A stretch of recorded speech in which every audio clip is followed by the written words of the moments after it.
Magandang umaga, Pilipinas. Narito ang pinakahuling magiging pagtaya ng ating panahon para sa araw na ito ng Sabado, March 7, 2026. Kasalukuyang umiiral ang amihan ng Northeast Monsoon sa Hilagang Luzon. Nagdudulot ito ngayon ng mga significant na pag-ulan dito sa Batanes at Babuyan Islands. At maliban po dyan, of course, dala pa rin ito ang may kalamigang hangin pa rin, lalong-lalo na pagdating ng gabi at madaling araw doon sa Hilagang Luzon.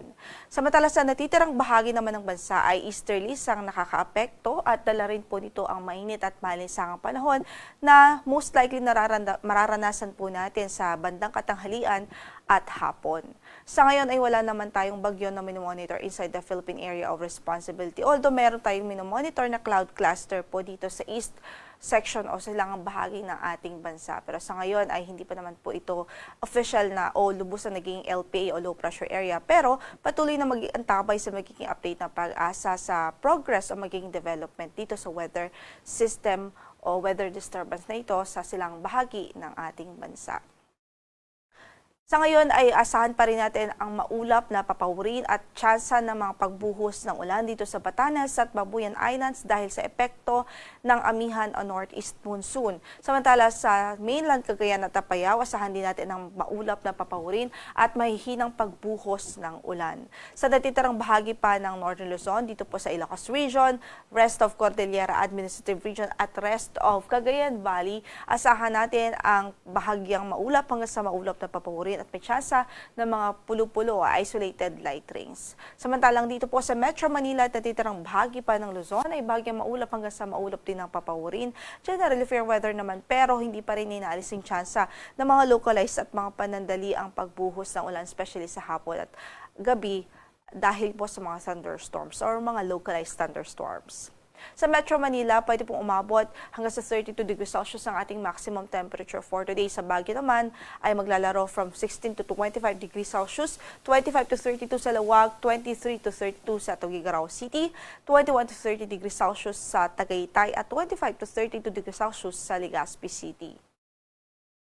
Samantala sa Kabisayan at Mindanao ay bahagyang maulap hanggang sa maulap din ang papawirin. Kung may mga pag-ulan man ay mga isolated po ito, mga pulo-pulo at mga mga panandali ang pagbuhos lamang due to localized thunderstorms as well. So sa Tacloban, 25 to 32 degrees Celsius ang inaasahang magiging agwat ng temperatura. Sa Cebu ay 25 to 31 degrees Celsius, 26 to 31 sa Iloilo, 25 to 33 sa Puerto Princesa City at 27 to 32 degrees Celsius sa Kalayaan Islands. Habang sa Cagayan de Oro, 24 to 30 degrees Celsius, sa Davao ay 24 to 33 at sa Zamboanga City ay 25 to 33 degrees Celsius sa magiging agwat ng temperatura. Base naman po sa ating computed heat index kahapon, naitala po ang pinakamataas na computed heat index o init factor sa Kasiguran, Aurora. Umabot po sa 42 degrees Celsius ang init factor doon at nasa danger level po yan. Samantala dito sa Metro Manila ay nag-range po from 35 to 38 degrees Celsius yung naging computed na heat index o init factor po natin dito. Yun po ay naitala sa Naiya, Pasay City at dito sa Quezon City. So, ating pong awiso sa ating mga kababayan, patuloy po mag-ingat dahil yung ganyang klase po or level ng init pwede po magdulot ng mga heat stress at heat cramps. So hanggat maaari po iwasan muna ang direct exposure sa sunlight, lalong-lalo na sa katanghalian at early afternoon. Samantala, stay hydrated din ho, uminom din po ng wastong bilang ng tubig sa bawat araw upang maiwasan po natin ang dehydration.